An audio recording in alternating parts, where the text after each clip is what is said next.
combien de temps il faut attendre entre le moment de l'acquisition et le moment de la revente pour ne pas être inquiété par le fisc.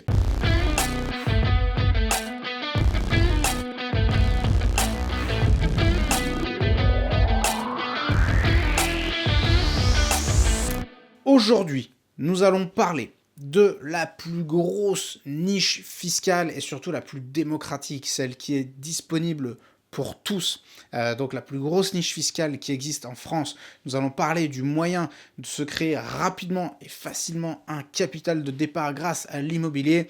J'ai nommé la revente de la résidence principale. On est parti. Alors si vous l'ignorez, la plus-value réalisée au titre de la revente de sa résidence principale en France est totalement exonérée d'impôts et de prélèvements sociaux. Alors ça, c'est valable au jour où je fais cette vidéo, donc c'est en 2022 au moment où je fais cette vidéo. Donc actuellement, la revente de la résidence principale est totalement, enfin la plus-value réalisée sur la revente de la résidence principale est totalement exonérée d'impôts. Il se peut que ça change dans les années qui viennent. Je n'ai pas d'infos particulières, mais il se peut que ça bouge, il se peut que ça change. C'est-à-dire que les centaines de les milliards qui ont été dépensés sur le Covid, va bien falloir les rembourser d'une façon ou d'une autre. Et il se peut que certaines niches fiscales soient mises en péril. Mais en tout cas, à l'heure où je fais cette vidéo, eh bien, cette niche fiscale existe. Et une question qui se pose, c'est, et qui est archi classique, tout le monde me la pose tout le temps, c'est combien de temps il faut attendre entre le moment de l'acquisition et le moment de la revente pour ne pas être inquiété par le fisc, si jamais on veut, ou authentiquement revendre sa résidence principale, ou faire un aller-retour sur sa résidence principale. Pour traiter le sujet de façon un petit peu sérieuse, on va faire la chose en 3 étapes. Premièrement, on va regarder un petit peu les croyances un petit peu répandues, celles que vous avez sans doute déjà entendues. Deuxièmement, nous allons aller étudier le texte de loi, donc que dit le texte de loi, clairement. Et troisièmement, nous allons voir les jurisprudences qui ont été rendues à ce sujet, ce qui nous permettra de nous faire une idée sérieuse, construite et objective à propos de cette question, qui est combien de temps il faut attendre entre l'achat et la revente de sa résidence principale, pour être tranquille. Alors si vous êtes nouveau sur cette chaîne et que vous n'êtes pas encore abonné, je vous invite à vous abonner à la chaîne et à activer la cloche juste à côté, ce qui vous permettra, 1, d'être tenu au courant de la sortie des vidéos, et 2, ce qui permettra à l'algorithme de YouTube de comprendre que sur cette chaîne, on fait du contenu qui est apprécié par les spectateurs, et ça nous aidera aussi à faire progresser la chaîne, et je vous en remercie d'avance. Alors, première partie, nous allons déjà examiner les croyances. Vous allez voir, posez la question aux gens autour de vous, vous allez voir, tout le monde a un avis sur la question. Alors que ce soit même les notaires, les trucs, posez-leur la question, vous allez voir, ils vont avoir un avis. Et il y en a qui vont vous dire, il faut attendre au moins 1 an, il y en a qui vont vous dire, il faut attendre 2 ans. Et n'hésitez pas à leur demander, une fois qu'ils vous auront dit, il faut un truc, il faut 1 an, il faut 2 ans, machin, n'hésitez pas à leur demander sur quelle source se base en fait cet avis. Et ça, de façon générale, c'est plutôt intéressant. Quand des gens ont un avis très tranché sur quelque chose et que c'est basé à peu près sur rien, n'hésitez pas à leur demander sur quoi ils se basent. Sachant que des posts Facebook, ça n'est pas une source valable, ok? Surtout pas en matière de fiscalité. Donc vous allez voir que plein de gens ont un avis qui est plus ou moins basé sur que dalle. Et je vais vous en donner 1 ou 2 exemples. Donc déjà sur le site pap.fr, le site pap.fr nous dit qu'il n'y a pas de délai minimal, mais qu'un délai d'1 an est préférable. Alors, pourquoi un délai d'1 an est préférable? Ça, apparemment, on ne nous le précise pas, mais on dit, ok, un délai d'1 an, c'est préférable. D'où ça sort? On n'en sait rien. Pourquoi 1 an? Pourquoi pas 10 mois? Pourquoi pas 14 mois? Non, c'est 1 an qui est préférable. Qui vous l'a dit? La petite souris, en tout cas. Bon, là, on se dit, ok, 1 an est préférable, super. On va aller voir un petit peu ailleurs. Ensuite, on a le site du Figaro.fr. Donc, le Figaro.fr, quand même pas un site qu'on peut accuser de manque de sérieux, on va dire. Et là, le site du Figaro.fr nous dit, vous devrez prouver qu'il était habité, donc le logement, qu'il était habité jusqu'au moment de la mise en vente, et que l'acte de vente a été signé avant un délai raisonnable, en principe 1 an. Avant, sur pap.fr, c'était préférable, maintenant c'est raisonnable, mais en tout cas, les deux nous disent 1 an. Encore 1 an? Ok, il y en a un qui nous dit que c'est préférable, l'autre qui nous dit que c'est raisonnable. Donc qu'est-ce que ça veut dire préférable? Qu'est-ce que ça veut dire raisonnable? Je sais pas, ce qui est raisonnable pour le Figaro.fr n'est peut-être pas pour moi, n'est peut-être pas pour vous, mais on ne donne pas beaucoup plus d'éléments. Donc ce que je vous propose de faire, puisque là visiblement il y a des croyances qui partent un peu dans tous les sens, c'est que nous allions voir maintenant ce que nous disent les textes, ce que dit clairement la loi. Donc sur le site déjà impôts.gouv.fr, qui est un site plutôt bien fait et assez bien documenté que je vous invite à aller consulter de façon régulière pour apprendre des choses, on nous dit « Il doit s'agir de votre résidence principale habituelle et effective ». Donc ça, ce sont deux mots-clés, habituelle et effective. C'est-à-dire que vous occupez la majeure partie de l'année. Ainsi, l'utilisation temporaire d'un logement, notamment juste avant sa vente, ne vous permettra pas de bénéficier de l'exonération. C'est tout ce qu'on nous dit sur le site impôts.gouv.fr. Déjà, je vais faire une petite parenthèse, c'est la problématique du droit. Le droit, il se base sur des mots, donc c'est du texte qui est écrit, sauf que les mots, parfois, sont sujets à interprétation.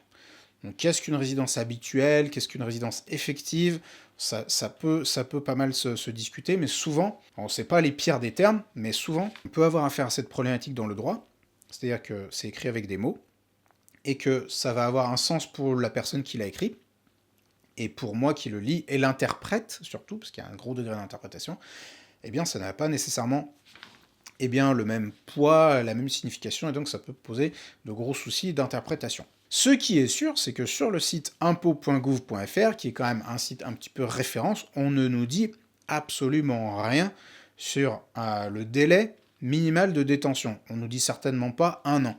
Donc ce que je vous propose, c'est d'aller un peu plus profond, de plonger, d'aller un niveau en dessous dans le texte de loi, et d'aller voir maintenant le bulletin officiel, donc on va aller voir un petit peu sur le BOFIP, ce que ça raconte. Donc nous sommes sur le site du BOFIP, le site des impôts, et nous allons voir ce que le bulletin officiel donc, nous raconte au sujet des plus-values immobilières, donc l'exonération résultant de la cession de la résidence principale. Donc là on nous rappelle que les plus-values réalisées lors de la cession de la résidence principale du cédant au jour de la cession sont exonérées. Cette exonération s'applique également aux dépendances immédiates et nécessaires simultanément avec cet immeuble. Donc en gros, si vous avez un garage ou un truc qui est vendu avec la résidence principale, c'est également exonéré. L'exonération est de caractère général. Elle est acquise lorsque les conditions sont remplies, quels que puissent être les motifs de la cession, la nature de l'habitation, l'importance du prix de cession ou de la plus-value, et l'affectation que l'acquéreur envisage de donner à l'immeuble, même s'il est destiné à être démoli en vue de l'édification de nouvelles constructions. Donc ça, c'est vraiment ces deux articles que nous venons de lire. C'est le gros du truc. Ensuite, ce qui va se passer, c'est qu'on va avoir un petit peu toutes les définitions, on va rentrer un petit peu plus dans le détail, les cas particuliers, etc. Donc on va les regarder ensemble et voir si on a une notion de délai qui nous est donnée. Donc là, on va avoir les notions de résidence principale, où je vais avancer un petit peu plus vite, mais on rappelle qu'il s'agit, c'est ce qu'on a vu sur le site des impôts ensemble, résidence habituelle et effective, donc on va aller lire, vous savez quoi, pour la petite histoire, ce que ça veut dire. La résidence habituelle doit s'entendre du lieu où le contribuable réside habituellement, pendant la majeure partie de l'année. Ok, donc là on a la définition, on comprend ce que ça veut dire. Il s'agit d'une question de fait qu'il appartient à l'administration d'apprécier sous le contrôle du juge de l'impôt. Dans le cas où le contribuable réside 6 mois de l'année dans un endroit et 6 mois dans un autre, la résidence principale est celle pour laquelle l'intéressé bénéficie des abattements en matière de taxe d'habitation. Ok, donc là on vous dit, là où vous avez votre taxe d'habitation, si jamais vous êtes un peu à un endroit, un peu à un autre, là où vous avez votre taxe d'habitation, potentiellement, ça peut désigner votre logement, votre résidence principale. Et qu'est-ce qu'une résidence effective ? Il doit s'agir de la résidence effective du contribuable.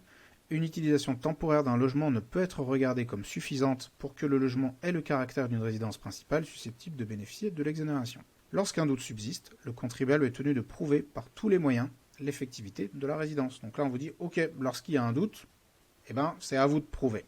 Donc là, à vous d'avoir tous les moyens à votre disposition. Je sais pas, ça peut être facture de abonnement internet, la preuve que vous consommez bien de l'électricité, de l'eau, ce genre de choses. Comme nous allons le voir après dans les jurisprudences, ça peut être très important. Ensuite, il y a les cas particuliers, donc logement situé dans un immeuble, titulaire d'un logement de fonction, etc., etc. Donc là, j'avance parce que c'est un petit peu, c'est des cas particuliers. Ensuite, on vous dit que l'immeuble cédé doit constituer la résidence principale du propriétaire lui-même, donc c'est la vôtre et pas celle d'un autre. Il peut toutefois être détenu par l'intermédiaire d'une société de personnes. Donc si vous avez une société, notamment une SCI à l'IR, ça fonctionne, vous avez droit à l'exonération. Donc là, je vais avancer un petit peu, puisqu'il y a tous les cas de figure. Là, il y a notamment le cas de figure de l'immeuble occupé par l'associé d'une société non transparente, donc qui n'est pas à l'IR. Je rentre pas dans le détail parce que c'est pas trop le sujet de la vidéo. Ascendant ou descendant du cédant, donc on s'en fout. Résidence principale, si après vous voulez vraiment rentrer dans le détail, n'hésitez pas à aller voir. Ensuite, on vous dit, le logement doit être la résidence principale du cédant au jour de la cession. Cette condition exclut de l'exonération les cessions portant sur des immeubles qui, bien qu'ayant été antérieurement la résidence principale du propriétaire, n'ont plus cette qualité au moment de la vente. Par suite, l'exonération ne s'applique pas aux cessions portant sur des immeubles qui, au jour de la cession, sont donnés en location, sont occupés gratuitement par des membres de la famille du propriétaire ou des tiers, sont devenus vacants ou sont à la disposition du titulaire d'un logement de fonction.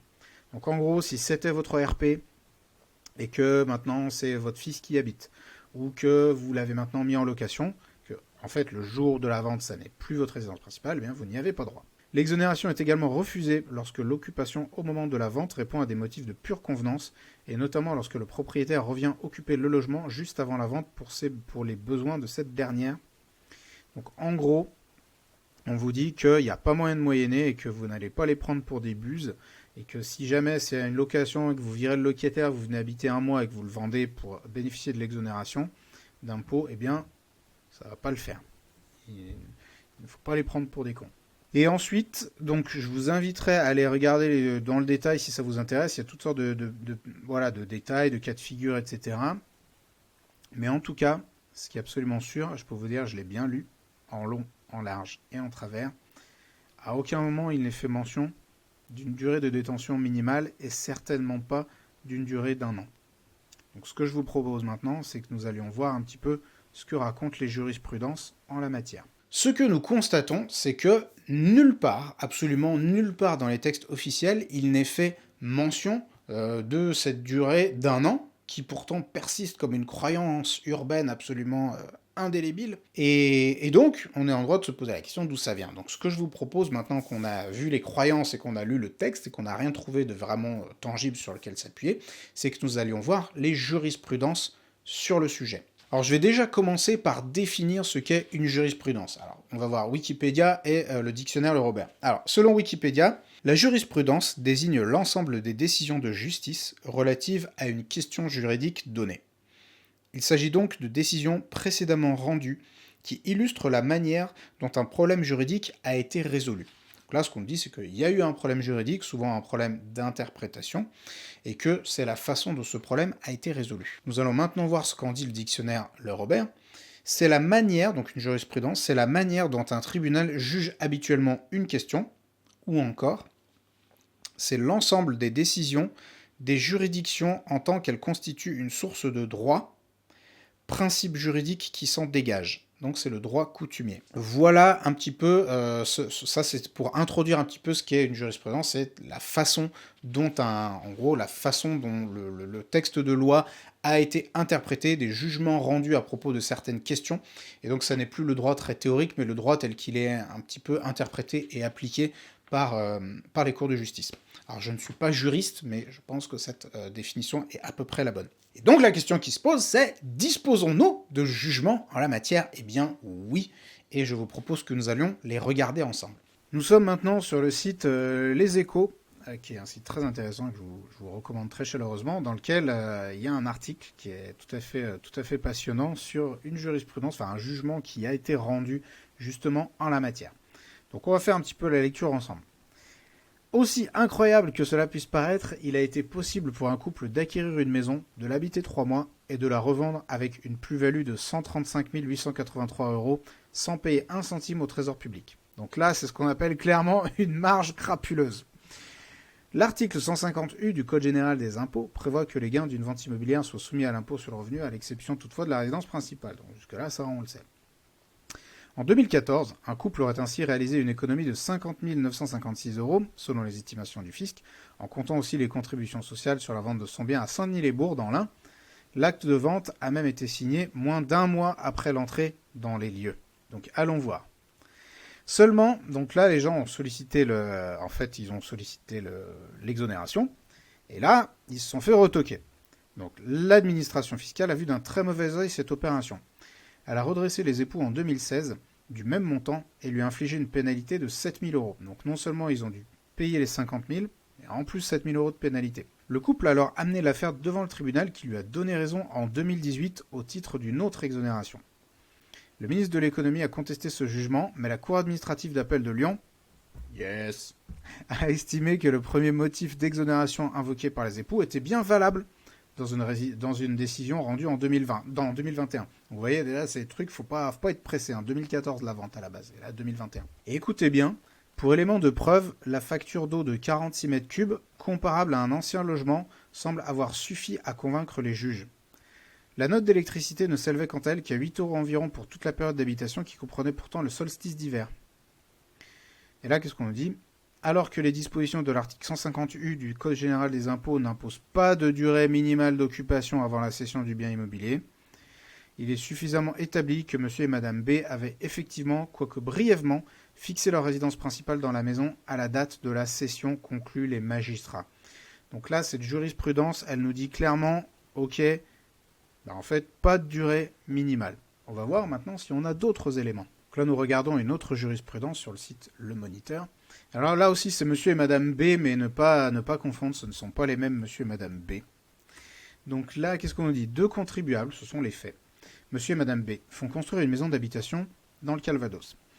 Ils occupent cette résidence à compter du mois d'avril et jusqu'au 23 juin 2009, puis la cèdent à une SCPI, en se prévalant sur le fondement de l'article 150U du CGI de l'exonération de la plus-value réalisée. À la suite d'un contrôle sur pièce, et souvent les premiers contrôles sont faits sur pièce, l'administration fiscale remet en cause cette exonération au motif que les intéressés n'occupaient pas ce bien immobilier à titre de la résidence principale au moment de la cession. Monsieur et Madame B font appel de l'article 2 du jugement rendu par le tribunal administratif de Caen en 2019, qui rejette leur demande tendant à la décharge en droits et pénalités des cotisations supplémentaires d'impôt sur le revenu et de cotisations sociales auxquelles ils ont été assujettis au titre de l'année 2009. Donc là, qu'est-ce qu'on dit ? C'est la question qu'on pose. Un délai d'occupation inférieur à 3 mois fait-il obstacle au bénéfice de l'exonération de la plus-value réalisée sur la cession de la résidence principale prévue à l'article 150U du CGI ? Ok, c'est le sujet de notre vidéo. La décision de justice.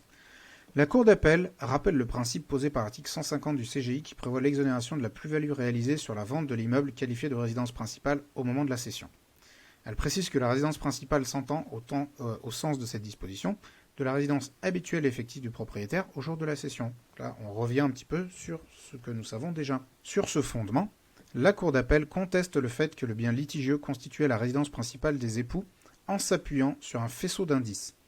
Elle fait notamment valoir qu'une très faible consommation d'eau et d'électricité a été constatée entre avril et juillet 2009, comparée à celle observée pour un autre bien immobilier appartenant au couple, que 7 comptes bancaires sur 8 mentionnaient l'adresse de Saint-Arnoux à la date de cession, donc il y avait plein d'endroits où ils n'étaient pas domiciliés là-bas, et que les factures des travaux de construction de la maison et les contrats d'assurance ont été envoyés également à un autre endroit. La Cour ajoute que, même si les requérants ont occupé la maison à partir d'avril 2009 et ont transféré leur courrier vers leur nouvelle maison le 13 novembre 2010, l'occupation a été trop brève entre le début du mois d'avril et le 23 juin 2009 pour considérer que cette maison était leur résidence principale. Ainsi, la Cour d'appel considère que c'est à bon droit que l'administration a remis en cause sur le fondement des dispositions de l'article l'exonération litigieuse, pardon. Je n'ai pas fini la phrase. Donc là, petit commentaire, l'exonération visée à l'article 150 du CGI est réservée au logement constituant la résidence principale du cédant au jour de la cession. Ça, nous le savons. Pour être considéré comme tel, l'immeuble doit être la résidence habituelle et effective du propriétaire. Il s'agit donc d'une appréciation purement factuelle qui nécessite une évaluation au cas par cas. L'administration refuse de fixer un délai d'occupation minimal. Bim, il n'y a nulle part marqué 1 an, mais précise que l'immeuble doit avoir été occupé par le contribuable pendant une durée suffisamment significative. Et là, encore une fois, qu'est-ce que ça veut dire ? On ne sait pas. Toutefois, il a été jugé à plusieurs reprises que la seule circonstance que l'occupation effective du logement ait été brève n'est pas de nature à remettre en cause l'exonération. Donc même si c'est court, c'est pas suffisant. Des durées d'occupation très courtes, comprises entre 6 et 11 mois, ont d'ailleurs été admises par la jurisprudence. La qualification de résidence principale dépend donc de l'ensemble des circonstances de la cession, de la situation précise du contribuable et des justificatifs produits par ce dernier. Donc là, on a de nouveaux éléments qui viennent appuyer en fait notre thèse selon laquelle il n'y a pas de délai minimum de détention. Il faut juste pas être dans l'abus et surtout il faut juste véritablement pouvoir prouver, si jamais c'est remis en cause, bien le fait qu'il s'agit réellement de votre résidence principale. Donc comme vous avez pu le constater, il n'est pas fait mention d'un délai minimal d'1 an, donc c'est une pure croyance, une pure légende urbaine qui ne repose à peu près sur rien du tout, ni dans le texte de loi, ni dans les jurisprudences. Par contre, comme toujours en droit, les interprétations, elles peuvent aller dans un sens comme dans l'autre, c'est quelque chose qu'il faut bien garder à l'esprit. L'avantage fiscal de l'exonération d'impôt sur la revente de la résidence principale, eh bien, c'est quelque chose d'assez sensible. C'est quelque chose d'assez sensible puisque c'est une source très commune d'abus de droit. Droit, c'est-à-dire qu'on vous donne un certain droit et puis vous en abusez en faisant quelque chose d'autre, c'est-à-dire, là en la matière, c'est pas la résidence principale, mais par exemple c'est un acte de pur commerce, c'est-à-dire un achat-revente. Donc l'exonération d'impôt sur la plus-value réalisée au titre de la résidence principale est quelque chose qui est regardé assez attentivement par l'administration fiscale, car source d'abus de droit. Comme vous avez pu le constater dans les jurisprudences que nous avons étudiées ensemble, le fisc peut aller chercher des preuves très très loin. Et deux, ça n'est pas la peine de leur donner les raisons, de leur donner le bâton pour vous faire battre. Donc en gros, comme toujours, quand l'administration fiscale vous donne un avantage, eh bien, n'en abusez pas. Ne soyez pas trop gourmand, en gros, ne faites pas les porcs. On vous donne un avantage, ok, restez raisonnable. C'est pareil avec, par exemple, toutes les dépenses qui sont déductibles de vos impôts sur les sociétés, par exemple. Il y a plein de choses auxquelles vous avez droit, mais n'abusez pas des bonnes choses et n'allez pas tomber dans l'illégalité pour autant. Ce qu'il faut garder en tête, c'est que si jamais votre dossier arrive au tribunal, une chose qui est souvent regardée par les cours de justice, c'est la bonne foi des parties. Et donc, si jamais votre bonne foi est remise en cause, eh bien, n'hésitez pas à avoir tous les éléments nécessaires à votre disposition pour pouvoir prouver votre bonne foi. Si vous voulez apprendre à réaliser en bonne intelligence des opérations d'achat-revente qui vous généreront des dizaines de milliers d'euros de plus-value potentielle, je vous invite à suivre une formation gratuite, je vous mettrai le lien juste en dessous de la vidéo, sur une formation gratuite dans laquelle je vous donnerai les bases d'un achat-revente réussi. Donc ça n'est pas la peine, de les exciter outre mesure. N'hésitez pas à la partager avec toutes les personnes qu'elle pourrait intéresser, et je vous dis à la prochaine.